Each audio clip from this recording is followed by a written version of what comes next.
जवान होने के कारण शरीर की भूख के लिए हमेशा बौखलाया रहता था और अगर उसकी जरूरत पूरी ना हो तो हिंसक हो जाता। इसी तरह करता वो। उस दिन सासू माँ से बात करके हमने ये तय कर लिया और अपना अलग घर बसा लिया। सीमा से भी कह दिया था कि इसके बारे में किसी से भी कुछ भी ना कहे। लेकिन वो सीमा के साथ ऐसा कभी नहीं कर सकता है। पहले घर तोड़ा और अब हमारी पुश्तैनी जमीन हड़पना चाहती है। अच्छा, तो इसीलिए कोर्ट केस चल रहा है? जी। रत्ना अच्छी औरत नहीं है, न उसके कोई आगे है ना पीछे है। पता नहीं इस गांव में कहां से आ गई। स्कूल में नौकरी करती थी। वो अपना शर्मा टीचर है ना, उसने रखवाया था। बीजू उसके यहाँ आया जाया करता था, दोनों दोस्त थे। वहीं पर दोनों की आंखें लड़ गईं और बीजू अपना लट्टू हो गया। शादी के बाद पत्नी और माँ के साथ बीजू अलग रहने लगा। मैंने कभी कुछ नहीं कहा। आज जो हमारे मासूम बेटे के ऊपर रत्ना कर रही है, इसके ऊपर इल्जाम लगा रही है ना, ये ठीक नहीं है। ये बताइए कि सीमा के मौत के वक्त आप कहाँ पे थे? मैं सोनू की इलाज के लिए शहर गया हुआ था। ठीक है।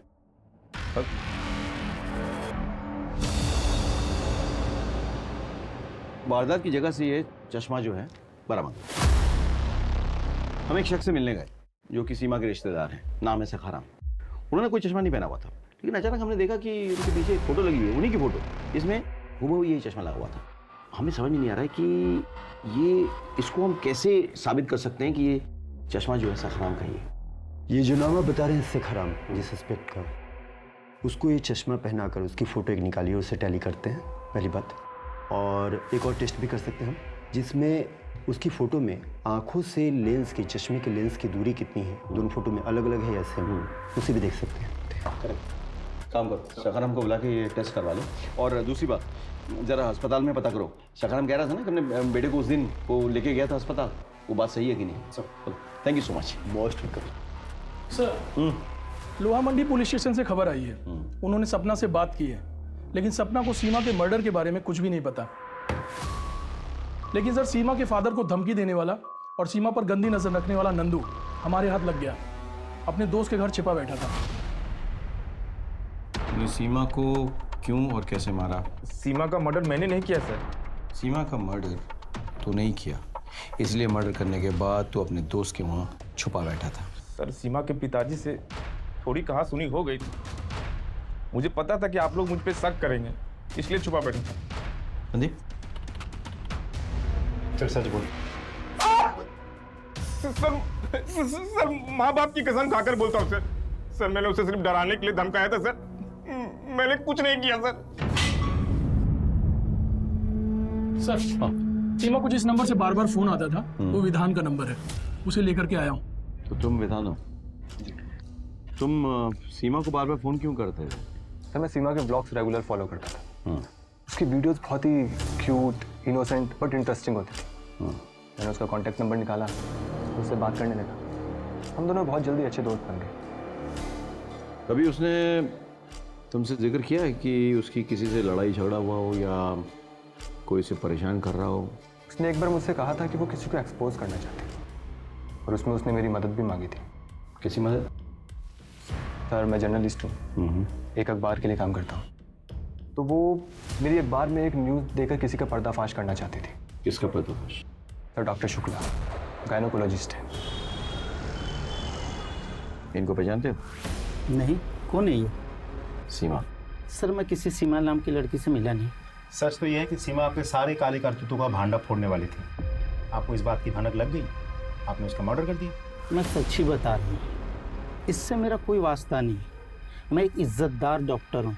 सर प्लीज़, कुछ इल्ज़ाम लगाने से पहले सोच लीजिए। संदीप सर, सपना इसी एरिया में अपने मामा के घर आई हुई ना? जी सर। मुझे समझ नहीं आ रहा पुलिस मेरे पीछे क्यों पड़ी है। मैं तो सीमा की सिर्फ क्लासमेट थी, उसके साथ ये क्यों हुआ, कैसे हुआ, मुझे कुछ नहीं पता। तुम नहीं चाहती हो कि सीमा को न्याय मिले? उसके साथ जो वहशीपना हुआ वो किसी और के साथ भी हो सकता है ना? सर, मुझे सच में कुछ नहीं मालूम।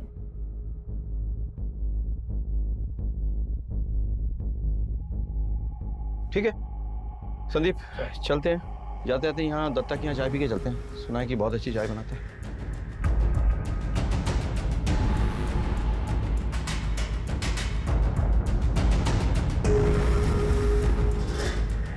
सर मैं सबके सामने नहीं बता सकती सर। सीमा की मौत के बाद मेरे माँ बाप बहुत घबरा गए थे, इसलिए उन्होंने मुझे मामा के घर भेज दिया। मुझे आपको 2 बातें बहुत ज़रूरी बतानी है। कौन सी 2 बातें? ऋषि सीमा के लिए दीवाना था। एक बार उसने सीमा को एसिड लेके धमकाया था।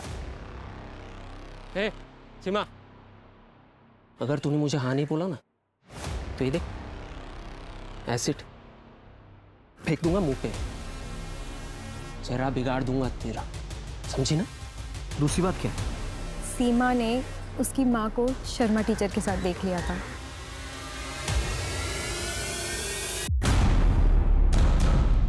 सीमा इस बात को लेकर बहुत दुखी थी सर। अच्छा, सीमा की डायरी में एक पेज मिसिंग है, किसी ने फाड़ दिया है। तुम इस बारे में कुछ जानती हो? नहीं सर। अगर तुम्हें आगे कुछ याद आए या कुछ पता चले तो मुझे ज़रूर याद करना, ठीक है? हाँ जरूर सर। चलो। एसिड लेके लड़की को धमकाता है। गलती हो गई सर, मैं आगे से किसी को धमकाऊंगा नहीं सर, माँ कसम। तेरी धमकी से सीमा डरी नहीं, वो नहीं मानी, इसलिए तूने उसको मार डाला। उसकी लिवर और किडनी निकाल ली तूने। खून से खेलने की तो वैसे भी तेरी पुरानी आदत है। भगवान कसम सर, मैंने किसी को नहीं मारा सर, मैंने सिर्फ उसे धमकाया था, मैंने किसी का मर्डर नहीं किया सर।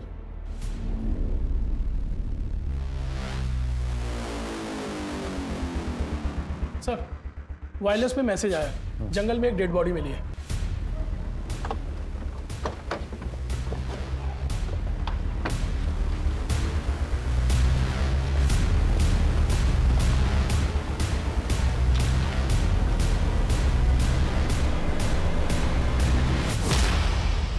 तो रत्ना है, सीमा की माँ। सर पे किसी भारी चीज से घाव किया गया है। यहाँ पे घसीटने के निशान है, लेकिन मर्डर यहाँ पे नहीं हुआ है। इसकी बॉडी को घसीट के लाया गया है। चारों ओर देखो जरा, कोई निशानी विशानी मिले तो। शर्मा जी, आप तो जानते ही होंगे कि सीमा और उसकी माँ रत्ना का मर्डर हो गया है। हाँ सर, मैंने सुना और सुन के मुझे बहुत बुरा लगा, दुख भी हुआ सर। सीमा ने एक बार आपको उसकी माँ रत्ना के साथ कॉम्प्रोमाइजिंग पोजीशन में देख लिया था।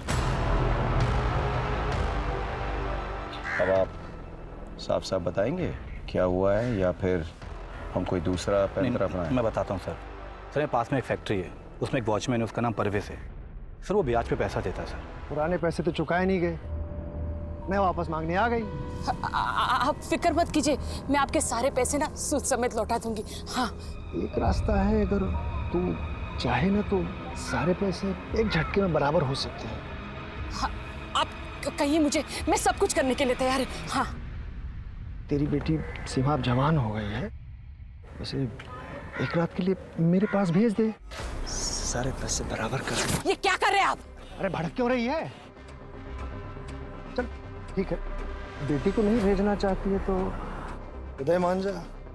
बेटी से था कि एक बार में बराबर हो जाता, तेरे से 8-10 बार में बराबर कर लूंगा। अभी भी मान जा, आजा। हट हट। अरे मैं तो सर फोड़ दूंगी तेरा। भड़क क्यों रही है? और कान खोल के सुन ले, मेरी बेटी की तरफ आंख उठा के भी देखा ना तो तेरी आंखें नोच लूंगी मैं। सर, वो रत्ना मुझे परवेज की बदतमीजी के बारे में बता रही थी, काफी रो रही थी सर। मैं उसे समझा रहा था। ये मतलब नहीं कि मैंने उसका मर्डर किया है साहब, मैं तो पूरी रात वहीं फैक्ट्री के गेट पे ही था, वहीं खटिया बिछा के सो रहा था। आप चाहे तो सीसीटीवी फुटेज देख लीजिए साहब। सर, सीमा के डेड बॉडी के पास मिले चश्मे को सखाराम के चश्मे के साथ में टैली करके देखा, फिर सखाराम के चश्मे वाले फोटो के साथ इंटरपपुलरी डिस्टेंस को भी मैच करके देखा, और उसके जरिए मैंने आंखों के नंबर निकाले। तो मुझे पता चला कि सीमा के डेड बॉडी के पास जो चश्मा मिला था वो सखाराम के ही होने के चांसेस हैं। सर, सखाराम ने हमसे झूठ बोला था। सीमा के मर्डर के दिन सखाराम अपने बेटे को लेकर शहर के हॉस्पिटल नहीं गया था, वो यहीं पे था। ले आओ सखाराम को। मैं सच बोल रहा हूं, मैंने सीमा का खून नहीं किया है।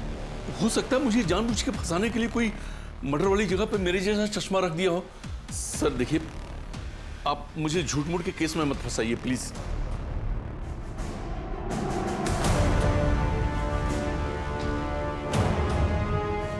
कुछ तो मिसिंग है, कुछ तो मिसिंग है। माँ बेटी दोनों का मर्डर होता है, लेकिन बेटी के साथ रेप और उसकी बॉडी म्यूटिलेट की जाती है, लेकिन माँ के साथ ऐसा नहीं होता।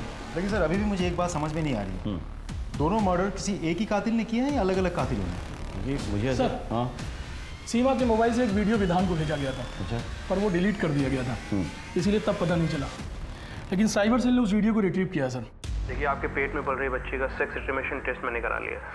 वो लड़का नहीं लड़की है, लेकिन आप चिंता मत कीजिए, आपके पेट में पल रही बच्ची को कहीं गिरवा देंगे। सर ये डॉक्टर श्रीवास्तव हैं। विधान और डॉक्टर श्रीवास्तव की जानकारी निकालते वक्त ये पता चला कि ये दोनों अक्सर आपस में मिलते हैं। सीमा ने मुझे यही वीडियो भेजा था, पर ये इतना ज़्यादा शेकी था कि ना तो चेहरा सही से दिख रहा था और ना ही प्रॉपर एड्रेस समझ आ रहा था। तो मैंने उसे कहा कि दूसरी वीडियो बनानी पड़ेगी, और वो भी मान गई। सीमा से जिसके खिलाफ सबूत इकट्ठा करवा रहा था, उसी डॉक्टर से बार बार मिलने क्यों जाता था? इन्वेस्टिगेटिव जर्नलिस्ट था, तो बस कुछ जानकारी इकट्ठी कर रहा था। डॉक्टर शुक्ला के बारे में गलत जानकारी क्यों दी हमें? उसका तो सीमा की मौत से कोई लेना देना नहीं था। क्या आप मुझे बिना कुछ जाने देते? और अगर मैं आपको सब कुछ सच बता देता तो आप हॉस्पिटल चले जाते और डॉक्टर सावधान हो जाता। मेरे तो सारे काम पे करे कराए पे पानी फिर जाता ना। अपनी फाइंडिंग और अपनी स्टोरी कभी किसी के साथ शेयर नहीं कर सकता मैं। सर आप अपना काम कीजिए, मैं अपना काम कर रहा हूँ। डॉक्टर श्रीवास्तव, गैर कानूनी सेक्स डिटर्मिनेशन और अबॉर्शन के केस में आपको अरेस्ट किया जाता है। अरे ये वीडियो इतना शेकी है कि इसमें ढंग से न मेरी शक्ल दिख रही है न जगह। ये किसी और का भी तो हो सकता है। आपको लगता नहीं किसी ने मुझे फंसाने के लिए वीडियो आपको भेजा हो? डॉक्टर साहब, सफाई आप कोर्ट में दीजिएगा। वजह भी है और काबिलियत भी। सर नंदू मर्डर तो कर सकता है, लेकिन डेड बॉडी को इतनी बेरहमी से नोचेगा क्यों? हमें भटकाने के लिए। Suspect number 2 Sakharam. उसके बेटे ने सीमा और उसकी माँ की इज्जत के साथ खिलवाड़ किया था। उसको डर था अगर ये बात सामने आ जाती तो समाज में उसकी बदनामी होती, और वैसे भी उसकी नज़र उनकी प्रॉपर्टी पे थी, और डेड बॉडी के पास से भी तो हमें इसका चश्मा मिला था। यानी कि ये है हमारा prime suspect. Sir suspect number 3 Jaiswal, अवैध शराब वाला। लेकिन इसके खिलाफ एक वीडियो के अलावा हमारे पास कोई और पुख्ता सबूत नहीं है। इसने खुद कहा है कि सीमा उसे ब्लैकमेल करने की कोशिश कर रही थी, और वो हमें ब्लैकमेल कर रही थी। अरे जायसवाल जैसे आदमी के लिए इतना काफी नहीं है क्या सीमा का मर्डर करने के लिए? सस्पेक्ट नंबर 4 ऋषि, एक तरफा प्रेमी जो एसिड लेके सीमा को धमकाया था। करेक्ट। और सस्पेक्ट नंबर 5 है हमारा इन्वेस्टिगेटिव जर्नलिस्ट विधान, जो हमें शुरू से गुमराह करने की कोशिश कर रहा था। एन मुमकिन है कि ये विधान सस्पेक्ट नंबर 6 डॉक्टर श्रीवास्तव के साथ हो गया और दोनों ने मिलकर सीमा की हत्या की। एक और बंदा है परवेज। सर परवेज ने रत्ना को धमकाया था, लेकिन उसके पास सीसीटीवी फुटेज है अपनी बेगुनाही साबित करने के लिए। एक काम करते हैं, सीसीटीवी फुटेज फिर से देखते हैं। हाँ सर निकाल। जी सर। होल्ड करो, रिवाइंड करो, रिवाइंड करो। बस बस बस बस बस बस। ये देखो, देख रहे हो, ये गंजा है, लेकिन परवेज के सर पे अच्छे खासे बाल हैं। सच बोल, सच बोल, बोल सोनिया, ये सच है साहब की सीसीटीवी के सामने मैंने अपने एक दोस्त को लिटाया था साहब, लेकिन मैं रत्ना का मर्डर करने नहीं गया था साहब। मैं अपनी छामिया को मिलने उसके अड्डे पे गया था साहब। पुलिस के पास 1-2 नहीं बल्कि 7-8 संदिग्ध अपराधी थे, और इन सब के पास कत्ल करने का गलत ही सही पर कोई ना कोई मोटिव था, और इन सब ने पुलिस इन्वेस्टिगेशन के दौरान झूठ बोला था। सब कुछ ना कुछ छुपा रहे थे, और कोई पुख्ता सबूत न मिलने के कारण पुलिस किसी भी 1 या 2 इंसान पर जीरो डाउन नहीं कर पा रही थी। तभी अचानक कुछ ऐसा हुआ जिसने पूरे जांच पड़ताल की दिशा ही बदल दी। जैन सर। इंस्पेक्टर, हाईवे पर एक इनकम टैक्स ऑफिसर नीरज और उनकी वाइफ पर जानलेवा हमला हुआ है। दोनों बच गए हैं, लेकिन उनकी बेटी गायब है। शायद आपके एरिया में आई हो, या हो सकता है हमलावर उसे लेके जंगल में छुपे हों। एक काम करो, आसपास के सारे एरियाज में छानबीन करो। Right sir, right. Income tax officer Neeraj और उनकी बीवी पे हमला हुआ है, बच्ची और गाड़ी दोनों गायब है। सर जहां हादसा हुआ था वहां एक सीसीटीवी लगा है, उसकी फुटेज लाया हूं। लगा।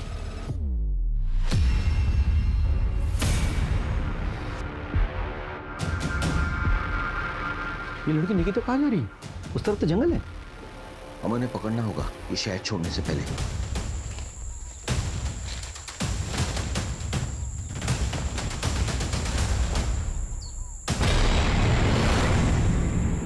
जिन लोगों ने इसके माँ बाप पर हमला करके गाड़ी चुराई है, उन्होंने ये करतूत की होगी। शहर का हर गली कुचा छानो, सीसीटीवी फुटेज निकालो, हर गराज, हर सेकेंड हैंड कार डीलर को चेक करो। सर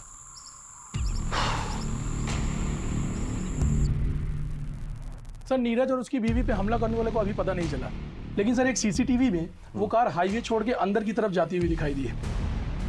उसी तरफ एक गैराज भी है सर। मुझे ऐसा लग रहा हो सकता है वो कार गैराज की तरफ गई हो। ये गाड़ी यहाँ आई थी? हाँ सर, ये गाड़ी आई थी, अल्टरनेटर की प्रॉब्लम थी और सही होके चली गई। कौन कौन था गाड़ी में? आप जानते हैं उन लोगों को? सर कुछ बाहर के लोग लग रहे थे। ये किसकी गाड़ी है? ये सर अपनी गाड़ी है। दिन पहले उसने आत्महत्या कर ली। अरे सर वही जिसका वीडियो वायरल चल रहा है। आप देख रहे हैं कूल वीडियो। उसके बाद इसे कोई ले नहीं जाता, मनौती लगा दी साले ने। ये इंडिकेटर कैसे टूटा? उसी के हाथों टूटा था सर। बोल रहा था कि सैलरी में कटवा देंगे। कब टूटा? बाजार वाले दिन टूटा था सर, बुधवार को। उस दिन ये गाड़ी कौन भाड़े पे लेके गया था? उस दिन तो रमेश का चाचा आया हुआ था सर। वही दोनों अपने पर्सनल काम से गए हुए थे।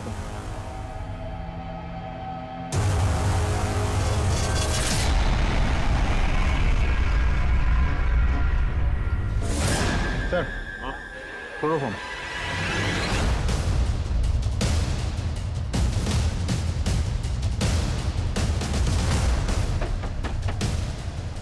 क्या बात है?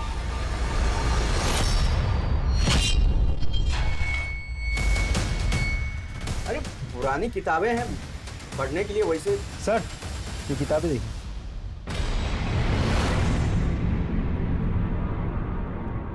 रमेश तेरी बहन का बेटा है। और बाकी की कहानी तू अपने मुंह से बताएगा या फिर ये तेरे हलक से निकलेगा? मुझे बच्चा नहीं हो रहा था, हम बहुत परेशान थे साहब। हम एक तांत्रिक बाबा के पास गए। उसने मुझे एक गुप्त मंत्र दिया और ये किताबें थी। उसने कहा कि इसमें संतान प्राप्ति के जो कर्मकांड लिखे हैं वो पूरा करो, फिर संतान का योग बन जाएगा।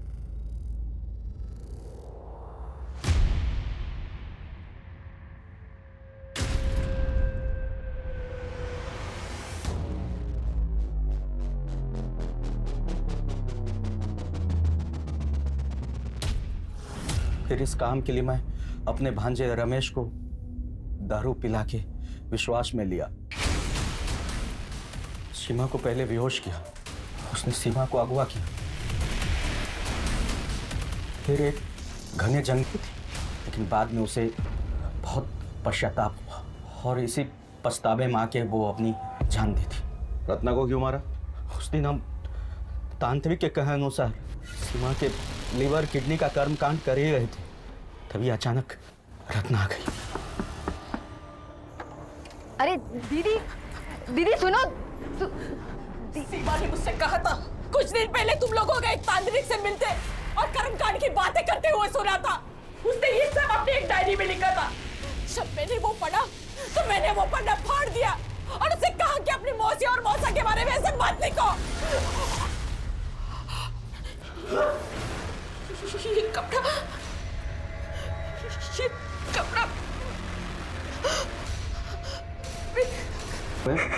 फांसी की सजा दिलवा पुलिस ने बड़ी ही मुस्तैदी दिखाते हुए अपराधियों को पकड़ा, उनके खिलाफ सबूत इकट्ठा किए, चार्जशीट तैयार किया और कोर्ट ने भी विक्टिम के मौसा और मौसी को सख्त सजा सुनाई। पर आपको ऐसा नहीं लगता कि सीमा और रत्ना अगर थोड़े और सतर्क होते तो उनकी जान बच जाती? रत्ना ने जब सीमा को बताया था कि उसने मौसा और मौसी को तांत्रिक क्रिया करते देखा था, सीमा को तभी सतर्क हो जाना चाहिए था, लेकिन उसने इस बात को टाल दिया। और फिर न सिर्फ उसने अपनी जान गंवाई बल्कि अपनी जवान होती हुई बेटी को भी खो दिया। निकिता के माता पिता को भी सुनसान इलाके में गैर जिम्मेदारी के साथ कार से उतर के रिस्क नहीं लेना चाहिए था, बल्कि तुरंत पुलिस को खबर करनी चाहिए थी। कहते हैं औरतों में एक सिक्स सेंस होती है जिससे वो सामने वालों के इरादों को भांप लेती हैं, और यही औरतों की सबसे बड़ी शक्ति होती है। अगर आपको कुछ खल रहा है, आपको ठीक नहीं लग रहा, तो उसके खिलाफ आवाज उठाइए, क्योंकि देरी करेंगे तो ये आपके लिए बहुत खतरनाक हो सकता है। इसी सीख के साथ मैं दिव्यांका त्रिपाठी दहियाब लेती हूँ आपसे विदा, लेकिन फिर मिलूंगी औरत के साथ हो रहे अन्याय की नई और हैरत अंगेज करने वाली कहानियों के साथ। तब तक देखते रहिए क्राइम पेट्रोल, सतर्क, विमेन अगेंस्ट क्राइम। एक औरत पर वार, अब हर औरत का भार। जय हिंद।